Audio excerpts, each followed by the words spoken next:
আজ আমরা এমন একটা ঘটনার গভীরে যাব যা ২০১৮ সালে পুরো ভারতকে নাড়িয়ে দিয়েছিল। দিল্লির বুরারির এক বাড়ি থেকে একই পরিবারের ১১ জন সদস্যের মৃতদেহ উদ্ধার হয়। হুম। ১০ জন ছাদে লোহার গ্রিল থেকে ঝুলন্ত অবস্থায়, আর পরিবারের সবচেয়ে বয়স্ক যিনি, তার দেহটা মেঝেতে পড়েছিল। মানে প্রথম দেখায় মনে হবে এর থেকে নৃশংস হত্যাকাণ্ড আর হতে পারে না। কিন্তু এই ঘটনার আসল ভয়াবহতা কিন্তু হত্যাকাণ্ডে নয়, এর পেছনের কারণে। কারণ তদন্ত যত এগোতে থাকে তত পরিষ্কার হতে থাকে যে বাইরে থেকে কেউ এসে এই ১১ জনকে খুন করেনি, ঠিক। বরং তারা নিজেরাই এই পথ বেছে নিয়েছিল। আর এখানেই সবচেয়ে বড় প্রশ্নটা সামনে আসে, কেন একটা হাসি খুশি সচ্ছল পরিবার কেন এমনটা করবে? ঠিক তাই। কোনো সুইসাইড নোট নেই, জবরদস্তির কোনো চিহ্ন নেই, ডাকাতিরও কোনো প্রমাণ নেই। শুধু কিছু অদ্ভুত সংকেত, যেমন ধরো বাড়ির দেওয়ালে লাগানো ওই ১১টা পাইপ আর কিছু ডায়েরি। হুম, ওই ডায়েরিগুলো আজকের আলোচনায় আমরা সোর্সগুলোর সাহায্য নিয়ে সেই ডায়েরির পাতা উল্টেই বোঝার চেষ্টা করব ঠিক কি ঘটেছিল সেই রাতে, কিভাবে একজনের বিশ্বাস একটা গোটা পরিবারকে মৃত্যুর দিকে ঠেলে দিল। চলুন শুরু করা যাক। চলুন একেবারে শুরু থেকে শুরু করা যাক। তারিখটা ছিল ১ জুলাই ২০১৮। দিল্লির বুরারি চুন্ডাওয়াত পরিবার, যদিও সবাই তাদের ভাটিয়া পরিবার নামেই চিনত, আর খুবই নিয়মনিষ্ঠ পরিবার ছিল। একদম। প্রতিদিন সকাল ৬টায় তাদের মুদি দোকান খুলে যেত। পরিবারের ছোট ছেলে ললিত মর্নিং ওয়াকে বেরোত। কিন্তু সেদিন সকাল ৭টা বেজে যাওয়ার পরেও দোকান বন্ধ ছিল। আর এটাতেই খটকা লাগে, তাই তো? হ্যাঁ, পাশের বাড়ির এক প্রতিবেশী গুরুচরণ সিং তিনি ব্যাপারটা লক্ষ্য করেন।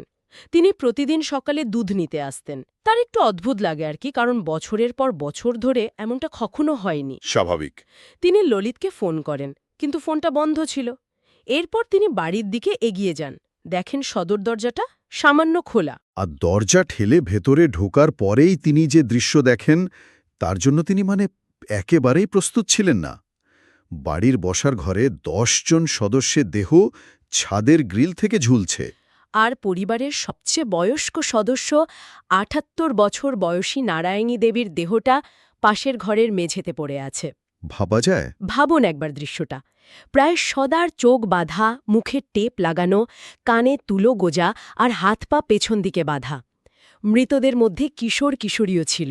এই দৃশ্য দেখে তো গুরুচরণ সিংয়ের গলা দিয়ে আর আওয়াজই বেরোয়নি। তিনি চিৎকার করে প্রতিবেশীদের ডাকেন, আর কিছুক্ষণের মধ্যেই সেখানে পুলিশ এসে পৌঁছায়। হুম।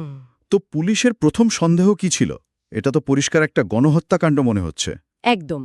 প্রথম দেখায় পুলিশেরও তাই মনে হয়েছিল। তাদের ধারণা ছিল হয়তো ডাকাতরা এসে সবাইকে বেঁধে খুন করেছে। কিন্তু তদন্ত শুরু হতেই এই থিওরিটা বাতিল হয়ে যায়। কেন? কারণ বাড়ি থেকে কোনো টাকা বা গয়না কিছুই খোয়া যায়নি। নারীদের শরীরে গয়নাগুলো পর্যন্ত অক্ষত ছিল। তাহলে মোটিভটা কি? ঠিক। এরপর পুলিশ ভাবতে শুরু করে হয়তো পরিবারের বাইরের কোনো শত্রু বা কোনো তান্ত্রিক এই ঘটনা ঘটিয়েছে। কিন্তু জোর করে বাড়িতে ঢোকার কোনো চিহ্ন ছিল না, ধস্তাধস্তিরও কোনো প্রমাণ মেলেনি।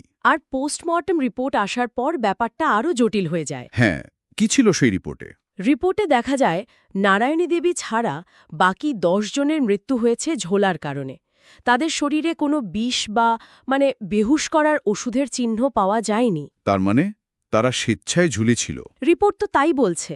শুধু নারায়ণী দেবীর শরীরে সামান্য বিষের অস্তিত্ব মেলে, যদিও তার মৃত্যুর কারণও ছিল ঝোলা। কিন্তু প্রশ্নটা হলো, ১১ জন সদস্যের একটা পরিবার, যাদের মধ্যে টিনেজারও আছে, তারা সবাই একসাথে আত্মহত্যা করতে রাজি হবে কেন? কোনো বাধা দেবে না?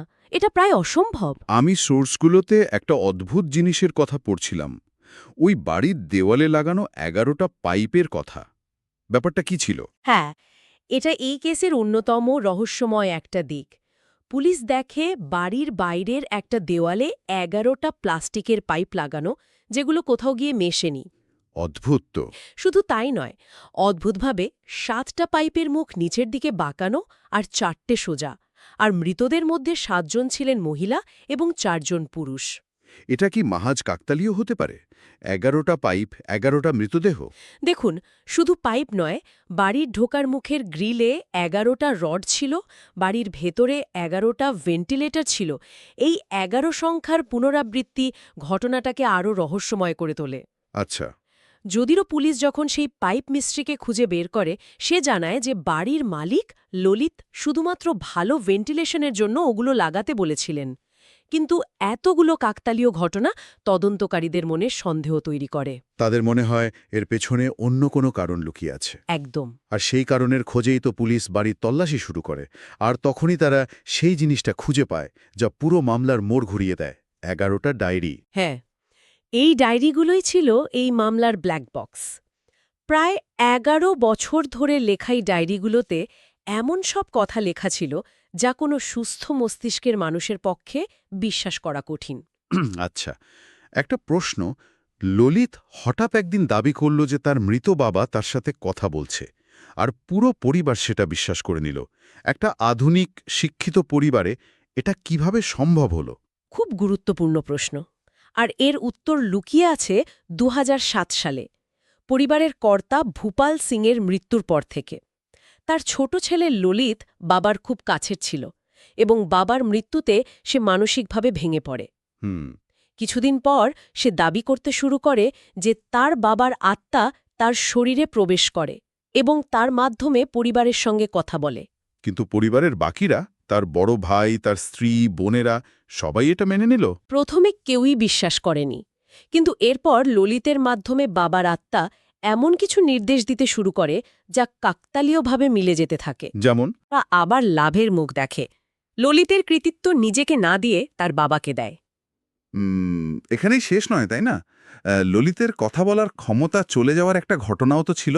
হ্যাঁ, একটা দুর্ঘটনায় ললিতের মাথায় গুরুতর চোট লাগে এবং তার কথা বলার ক্ষমতা পুরোপুরি চলে যায়। প্রায় 6 বছর সে কথা বলতে পারেনি। 6 বছর? হ্যাঁ, তারপর একদিন হঠাৎ সে আবার কথা বলতে শুরু করে। ললিত পরিবারকে জানায় যে বাবার আত্মাই তাকে কথা বলার ক্ষমতা ফিরিয়ে দিয়েছে। এই ঘটনাটা পরিবারের মনে ললিতের ওপর একটা অন্ধ বিশ্বাস তৈরি করে দেয়। তারা ভাবতে শুরু করে যে ললিতের মাধ্যমে তার বাবা সত্যি তাদের পথ দেখাচ্ছে। ঠিক তাই। তার মানে এটা এমন একটা পর্যায়ে যেখানে যুক্তি আর কাজ করছে না। মনোবিজ্ঞানীরা এই অবস্থাকে কি বলেন? এটাকে শেয়ার্ড সাইকোসিস বা শেয়ার্ড ডিলিউশনাল ডিসঅর্ডার বলা হয়। এখানে পরিবারের একজন প্রভাবশালী সদস্যের, এক্ষেত্রে ললিতের, ভ্রান্ত বিশ্বাস বা ডিলিউশন বাকিদের মধ্যে সংক্রামিত হয়। মানে একজনের বিশ্বাস বাকিদের মধ্যেও ছড়িয়ে পড়ে। একদম। আর এটাই শেয়ার্ড সাইকোসিসের মূল ভিত্তি। এখানে শুধু একজনের ভ্রান্ত বিশ্বাস থাকে না, একটা পুরো ইকোসিস্টেম তৈরি হয়। ললিত ছিল সেই সিস্টেমের কেন্দ্রবিন্দু, আর পরিবারের বাকিরা বাইরের জগৎ থেকে এতটাই বিচ্ছিন্ন হয়ে পড়েছিল যে তাদের কাছে ললিতের কথাই একমাত্র সত্যি হয়ে দাঁড়ায়। আর কোনো ছোটখাটো কাকতালীয় ঘটনা সেই বিশ্বাসকে আরও দৃঢ় করে, তাই তো? যেমন প্রিয়াঙ্কার বিয়ের ব্যাপারটা। একদম ঠিক। ৩৩ বছর বয়সী প্রিয়াঙ্কা, যিনি একটি মাল্টিন্যাশনাল কোম্পানিতে চাকরি করতেন, তার বিয়ে হচ্ছিল না। ললিত ডায়েরিতে বাবার নির্দেশ হিসেবে লেখে যে কিছু বিশেষ পূজা করলে প্রিয়াঙ্কার বিয়ে হয়ে যাবে। আর পরিবার সেটাই করে। হ্যাঁ, এবং কাকতালীয়ভাবে এর কিছুদিন পরে প্রিয়াঙ্কার জন্য একটা ভালো সম্বন্ধ আসে এবং তার এঙ্গেজমেন্টও হয়ে যায়। এই ঘটনাটা ছিল কফিনের শেষ পেরেকের মতো। পরিবারের বিশ্বাস একেবারে চরম পর্যায়ে পৌঁছে যায়। তারা মনে করতে শুরু করে ললিতের মাধ্যমে তার বাবা যা বলছে তা অক্ষরে অক্ষরে সত্যি। এটাকে তো গ্রুপ থিঙ্কের একটা চরম উদাহরণও বলা যায়, তাই না? অবশ্যই। যখন একটা পরিবার বাইরের সমস্ত মতামত থেকে নিজেদের বন্ধ করে দেয়, তখন গ্রুপের ভেতরে কোনো ভুল সিদ্ধান্তকেও আর কেউ চ্যালেঞ্জ করে না। সবাই একসাথে ভুল পথে চলতে শুরু করে। আর ললিত তো ডায়েরিতে স্পষ্ট নির্দেশও দিয়েছিল এইসব কথা বাইরে না বলার জন্য। হ্যাঁ, তাই প্রতিবেশীরা বা অন্য আত্মীয় স্বজনরাও এত ভালো সম্পর্ক থাকা সত্ত্বেও কিছুই আজ করতে পারেনি। তারা একটা বন্ধ দরজার আড়ালে নিজেদের এক মায়াবী দুনিয়া তৈরি করে নিয়েছিল। তাহলে শেষ পর্যন্ত কি ঘটেছিল সেই রাতে? ডায়েরি থেকে কি জানা যায়? ডায়েরির শেষ পাতাগুলোতে এক ভয়ঙ্কর কৃত্যের কথা লেখা ছিল। ললিত পরিবারকে জানায় যে তাদের বাবা কিছু কারণে অসন্তুষ্ট এবং তাকে খুশি করতে একটা বিশেষ পুজো বা বট তপস্যা করতে হবে। বট তপস্যা? হ্যাঁ, এই কৃত্য করলে তারা মোক্ষ লাভ করবে এবং তাদের বাবা সশরীরে এসে তাদের দর্শন দেবেন। তার মানে তারা এটাকে আত্মহত্যা হিসাবে দেখছিল না? একেবারেই না। ললিত তাদের বিশ্বাস করিয়েছিল যে এটা আত্মহত্যা নয়, বরং এক বিশেষ প্রক্রিয়া, তারা অল্প সময়ের জন্য ঝুলে থাকবে আর তারপরেই তাদের বাবা এসে তাদের সবাইকে বাঁচিয়ে নেবেন। মানে এটা এক ধরনের মহড়া ছিল, ঈশ্বরের আরও কাছাকাছি পৌঁছানোর জন্য। অনেকটা সেরকমই। নির্দেশ ছিল রাত 12টা থেকে 1টার মধ্যে এই কৃত্য করতে হবে। সবার চোখ, মুখ, কান বন্ধ থাকবে এবং হাত পা বাঁধা থাকবে যাতে মনসংযোগ নষ্ট না হয়। কিন্তু এই সব কিছুর প্রস্তুতি তারা নিল কিভাবে? টুল, দড়ি এসব জোগাড় করল কোথা থেকে? সবচেয়ে মর্মান্তিক বিষয় হল তারা নিজেরাই এসব কিছুর আয়োজন করেছিল। সিসিটিভি ফুটেজে দেখা যায় পরিবারের সদস্যরা নিজেরাই 5টি টুল এবং ঝুলার জন্য তার কিনে আনছে। নিজেরাই? হ্যাঁ, ঘটনার রাতে তারা একসাথে হবন করে। শেষ খাবার হিসেবে বাইরে থেকে অর্ডার দিয়ে 20টা রুটি আনা হয়, যা নারায়ণী দেবীর হাতেই সবাই খেয়েছিল। কিন্তু নারায়ণী দেবীর দেহ তো মেঝেতে পাওয়া গিয়েছিল, তাকে কে হত্যা করেছিল? ডায়েরির লেখা অনুযায়ী ললিত বাবার নির্দেশে তার মা নারায়ণী দেবীকে আগেই হত্যা করেছিল। কারণ হিসেবে লেখা ছিল তিনি বয়সের ভারে এবং হাঁটুর ব্যথার কারণে টুলের উপর দাঁড়িয়ে এই প্রক্রিয়া সহ্য করতে পারতেন না। তাই তাকে আগেই মুক্তি দেওয়া হলো। হ্যাঁ, ভাবা যায়। এরপর কি হলো? এরপর ললিত ও তার স্ত্রী টিনা বাকিদের হাত পা মুখ বেঁধে দেয়। সবাই একে একে টুলের ওপর দাঁড়ায়।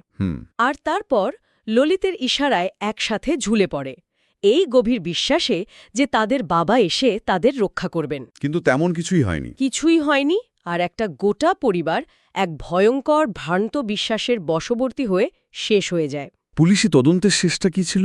পুলিশ দীর্ঘ 3 বছর ধরে তদন্ত চালায়। হস্তাক্ষর বিশেষজ্ঞরা নিশ্চিত করেন যে ডায়েরিগুলো ললিত এবং প্রিয়াঙ্কা মিলেই লিখেছিল। তাদের হাতের লেখার সঙ্গে ডায়েরির লেখা হুবহু মিলে যায়। আচ্ছা। অবশেষে 2021 সালে পুলিশ ক্লোজার রিপোর্ট জমা দেয়। তাতে স্পষ্ট বলা হয় এটি কোনো হত্যাকাণ্ড নয়, বরং ললিতের তৈরি করা এক মায়াবী দুনিয়ায় আটকে পড়া একটা পরিবারের সম্মিলিত আত্মহত্যার ঘটনা।